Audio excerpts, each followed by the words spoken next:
Abuzia ya mo atia mo akwa bebra so mamuni ya maudo biso nsamo ya kekesi ni Sompa television so ne afofidei ye ba ne ye de ba beso mo sa wote enka wo bono ne afomantem ne mu a ha Sompa 98.9 FM sa wo bono east ya se ye tachima ne se ye nkransa se ye kintampo Sompa 90.7 FM ekuta mu na asantemantem ne mpotamo Sompa 93.1 FM ekra ye mu anopai ensam ne so ye ne doso na poso eni Vice President Dr. Alhaji Mahmoud Bawumia Sregana mai Safia batuo no wena nko yenyi mu abatuo ne mum yenhwe de ono nani so ade huno ene ne papa o kare kire Ghana for the tosumu ne mfatumi emfa emma no mampani da John Dramani mama so Sreganom se eya yemfa ya sede no na etoda mu odende na so yenkutam na yememme abusua no yenkyekere yabusua na PNC amanyoko ne yenhyeseye no makwa akoto ba akoyi pani a obedi partner ni mama nso bi asore ewa amanyoko ne yebewuram na yedi nkomo we ni afoforo pi no a na no pay yakekese ani na ene se kasia ba bia wo bia no yeba na yede ababesomo mede edi na ya obo amali bia bogabusiafo yenye brey na finsam no yenko Mwankasa emfa emmamom. Yademo shasi free Vice President Dr. Alhaji Mahmoud Bawumia na tena yena munyina munim se yenuanum musumifo enra ene nedei eye dasronko de ma wurimo kra ya Eid Mubarak no omo edine kwansronko so no omo eba be shasi yesa no a omunyina kokohia se ye asantemantemu a obonso omahia Kumasi Jubilee Park miamia wudo pi no ano no omahia abompaye ede aseda ma otwedi amponyankrompon Allah no mo asre empire so de amon minansa na se jombe kwa kukum na ntwe na kukum nkokọ akukum mponche no a wono mo akwa kutusa na mo no na enu empire ekoso Independence Square abonten so na Vice President Dr. Alhaji Mahmoud Bawumia esre Ghana manyina safi ye yire so paso se denia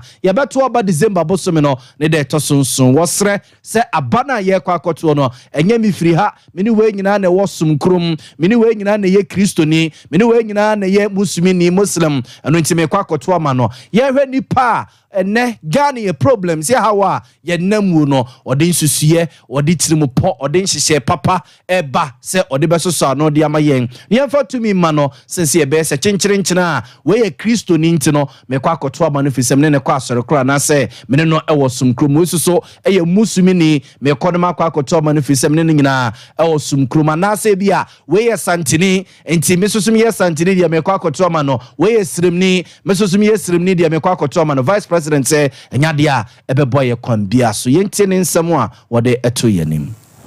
And Almighty Allah has blessed me with this new opportunity of seeking the mandate of Ghana nation as president. I humbly ask for your continued support and prayers. Ghana is a blessed country. We are the most peaceful country in West Africa, and probably about the fifth or so most peaceful country in the whole of Africa. Underpinning the peace that we are enjoying in Ghana is our religious tolerance. So as we go into this election in 2024,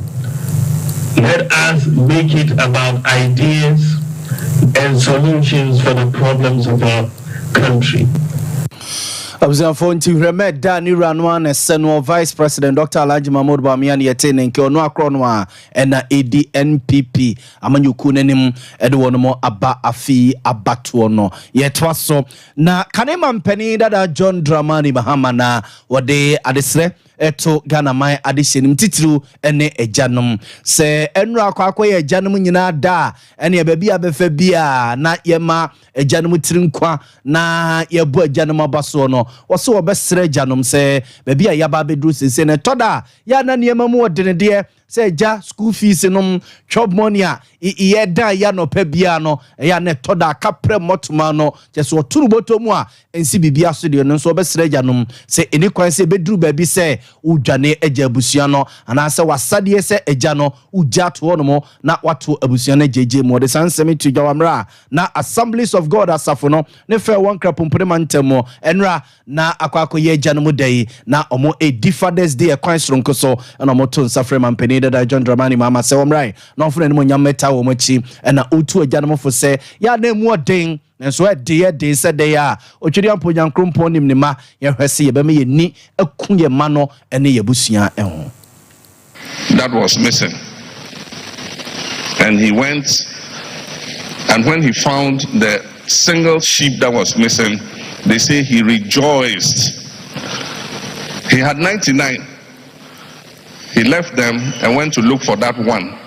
And when he found that one, he rejoiced because he found one missing sheep. And so it holds lessons for us too. We have children. We have family. We must never give up on any of them. There are many times you have family, you have siblings, you have friends, and it's like, oh, wait there, munjane life for mano. It means that you have all left the person to whatever. He is that missing sheep or she is that missing sheep.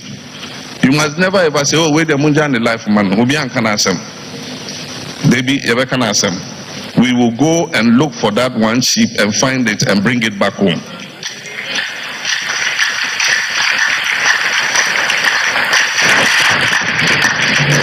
And so it's important that we live as family, and as fathers, it is our responsibility as the leaders of the house and the shepherd of the flock to look for that one sheep that is missing. Abzan former penina da John Dramani Mahama ni yetene nke William na Assemblies of God asafono na omo edi dwuma de ahye agyaneman mu nyamabo no mabaso eno de sansemi eto dwa na Professor Jena no Poku Agyeman esoso eyetuapemo de mama penina da John Dramani Mahama nenra akwakoe musumifo da ne enwano musumifo wono agye omani enra ne nyinai wode afutu akwama wakwakosere adwadifo kra ewo wa abontenso ya okachire wonum se ebraso se omotitumi mama penina da John Dramani Mahama na omobeso omane mo epi omane no edi no ejina ye. We created all the we expanded this market, and the market is for women, and you know it. So we want you to begin by saying that NDC, we expanded this market. What more will we do? I'm here listening to them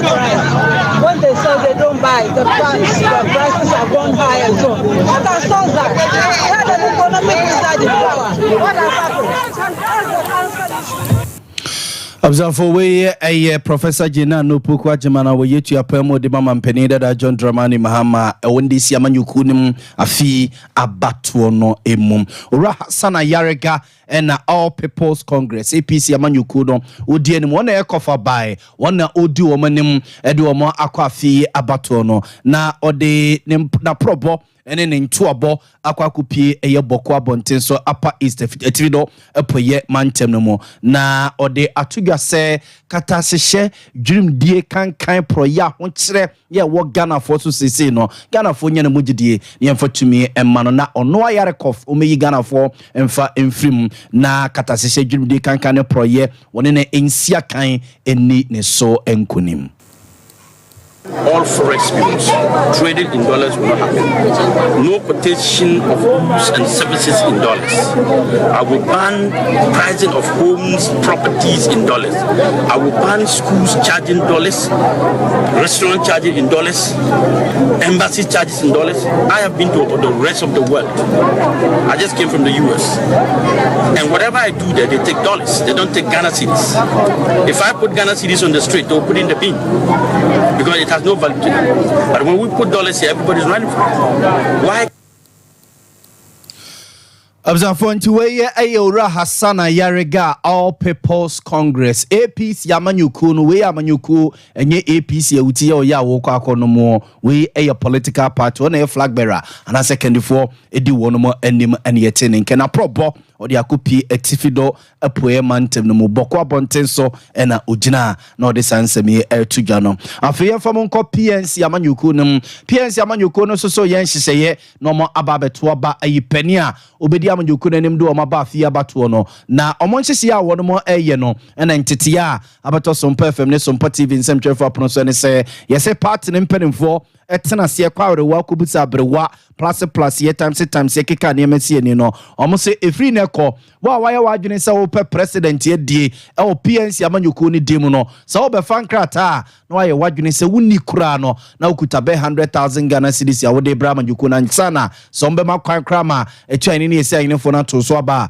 wo mo amakrama sa de na koso 100,000 Ghana cedis asema ye ken eye 1 billion na eno na party ni mpenimfo bi no mo chese sika na no hyedodo afi etwa mu ni na no abato a yekokoto 2020 omo de sika ne begina 50,000 Ghana cedis connect to no 500 million no mo fi se na ya ne sa na so mbe tumu a enye ntumu kesiese ora Bernard Mona enwe bi etwa mu no ye twetwa for penedema PNC amanyuku no akasa ede afasa de we hu se sika no ano ede dodo. In taking decisions at NEC, my disappointment is that you shift National Delegates Congress to 31st of August. That means that effectively after the National Delegates Congress, you have only 89 days to campaign. And that becomes so Herculean for me, who is going to emerge as the presidential candidate of the People's National Convention. But worse is that our party, which is a party for ordinary people that are filled with ideas, have decided that we will go the way of the parties that have been stealing and pegging filing fees at an astronomical charge. Look, over the years, it is not filing fees that we have used to organize party internal elections. In taking decisions at NEC, my disappointment is that you shift national...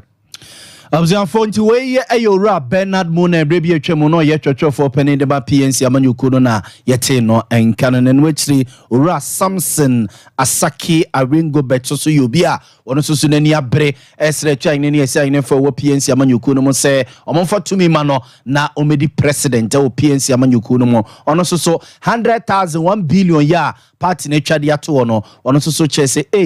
na yemamu odiri se yi no and 100,000 1 billion Obabitua. We cannot afford 100,000 to pay the filing fee when I'm returning the form. But the point here is, already Ghana here, we are talking about using monocracy to kill potential and people who really come to help this country. Because if you are not able to afford, then of course, whatever knowledge and wisdom that you have or good intention that you have for this country, you are being denied. And I don't think our democracy needs such a thing. Even the majority political parties. Observe weye ayora Samson Asaki Aringo Betaniete nken weye opani ba kwa wope president edi wo PNC amanyuku no mu a wosre empenimfo 100,000 1 billion no a yesi betua ansana watimi edi president wo PNC amanyuku no mu no omo ebesre empenimfo so omo ntete sunsuo to so for more than a pa for my wensia what the second is here ensi nti wei de ekoso PNC amanyuku no abusia ye hyamo bosse o ma ho boa ene akeka wo moye de akwakoto o maba ne nyina no ye ne edi echi de before to bia no ye mfa enkame mo ye de mo Ghana Airport Company Limited wonum atena ye na Ghana Airport Company Limited imperinfo de krata bi ababeto abonten ne nyina ye nsem bia nipa binum etro de fa Ghana Airport Company Limited ho ene Kotoka International Airport num ene Kumasi International Airport prempe the second international airport ne airport ahodwa ewo Ghana mema say na krata no a amanfo sha ase so mo chochro dia fa Kumasi International Airport Kotoka ene airport ahodwa no titirum ene Kotoka ne se yesese ufra bruchi anase bi kura wakra niema ene free bruchi na aba beduru o mayimu a ekwan ya nipa bi no mo Kotoka International Airport faso ewia wo niema no chese agigi usika bi no omo efi se entoasomu a entiasie bi animu aso mayi siesi ye tumpon ye peja ne ne mfefo nyina akwa ye pedia sa ne maniema no o se esisia no fiso okọ amanfo nkro so a onkoduru omo airport ema oniema ode eba no obi nkogina ba bi nkonkotia no nkoyi ni opena we dia mepu na nche me ba ko sa ne mahunu no omo efi se eto entwa na sa krata na eba abonten no na Ghana Airport Company Limited impedimfo aba abonten e de krata eba se omo ebeda obi bia se saa ade we a omo atwe omo adwene de asiso no omo se omo ebeda omo asenemum de omo eka ne se free na ekono se onya ayi obi a wutu kwan pasa wo kwa brochire passenger je se o passport kuta wo na visa bom na ticket nie na se wo kwa akofura dupire a enya de a miamia bi wo ho no mo e wo airport no be makwan ama wanante aduru ho no mo eno achi so no omo ede atugya se ye omiamia pie so wo ho no mo a kwasi bronika ne se eye security zone a kane no mo gu niemam eja obi beja ne kunu kwan obi beja ne yere kwan obi beja ne ba kwan obi beja ne maame kwan ne papa kwan mana kwa aburuchire e ba sa ho no na kyese omo bedi nkre twato onom o de eja me ha yeduru ha no wasan na eja o mafa ne se eja Ghana yebusuen se de yesi ye no no na omo afa ne trasa omo se free ne kono omo ensoso sa ne ma no so bio eno achi omo de kokobo woni na emu odin ede ko ede ama adwumayeni bia o Kotoka International Airport says ye chill ye ni twa so se asa wuju obi sika wabra ense se wuju ya ne sika omsoso omehwe se emra ene wo bedi pa Kotoka International Airport mpenimfo chese nhyesie bia ye wo so mudi gu akwam ema airport hono mo ye krabehwe ma kwantufu a wo mu edi ahemfri Kumasi Kotoka International Airport no wo mo eho to wo mo na akwantu ya no womo ebekoso ano maye ede apeja womo adwumam yedemo ekomampani na adodanko akufodo na tena ye na kanemra sebe dwane a omra sebe gefie ma de hye Watermole Central abaton peso so yera enu safuseni no watcher se ebakata hye dream de kankan ne proya obaka se mampani na adodanko akufodo won se danye ewu saa efise se ohwe ne niema wa yese na no bi ebeto odwa se yesi ye ko Olympic Games ewo Australia bonten so eko wiase yesi nipa binum mo nyensem kyerefo ye dom di akwa akoshishem omo ko Australia yi so omo ba yeso omo ama omo akwa akoka honom gigi amanfo sika semi na nkenim se nka mampani be makwa ama amanfo agi akonya tena ho afifi madudi ma wiwe makwa akosi ase ewi ase akufo de so obia ni bunya bone bia munya wurum no mo nkonto no fi se mampani ni suni ni ban no aso akwa clear agent on share da mo aye bia e ba kata se dwum de kankan ne proye eko ho a ora inunsa foseni. We, the people of Ghana, are perceiving his government to be very corrupt. Is this nothing wrong with it? And he thinks that we must produce evidence before he will believe us? What about the Afro-Barometer report? Is that no evidence of something fundamentally wrong with his government? That they're saying that in 2017, 6 out of 10, 60% of Ghanaians believe that the government was taking steps to fight corruption, largely influenced by the passage of the laws. Because if you if you establish the office of the special prosecutor and to deal with corruption and corruption-related offenses, and we know in Ghana, most of our corruption is procurement-related, people are entitled to believe that having set up that institution, they'll fight corruption. So they will perceive you to be taking steps to fight corruption. So 60% of Ghanaians believe that Akufo-Addo was on his way to fight corruption. Indeed, when he appointed Matnamidu, I was the first to give him credit for that, because I thought that having appointed somebody from the opposition or with opposition mentality or associated with the opposition, you were serious in fighting corruption. Well, it turned out to be false. So just like you look in the mirror and see a reflection of yourself, if you have reasons to doubt what you see in the mirror, then you are doubting yourself. Investors and businessmen who came to this country to see the president were asked to pay some money. And this allegation was made by an investor, a potential investor. And he named the person who took him to the president or to the presidency and how he was asked to part with money. Saying that an allegation had been made, the least the president could do. Another time, Canada Japan had not fallen out with the presidency over his candidature as a flag bearer. No, he had this case. Who cleared the man? Who cleared him? Because the police never issued a report. Have you ever seen a report of the police? It is the president who cleared him on an MPP conference platform. For we kanemra sebe dwania no womra sebe je fie ma de hye Watermole Central abaton pesuase yera inunsa fuseni ene etene nke ye gira we so na no pay nsemo e baba no de babe so mo no ye de monsia na asore ma omanhina saso atrase biu de ade ache bia dwumadi ato amoso akoso aso mo no chinchin fidie de ma me azuka Kelvin Ekoba Jesi Simprimu and a boyen at the Eco television. So, Medin, Eddie Nana Yabo Malibia Bogabs, and Fano Peso, no, yes, I saw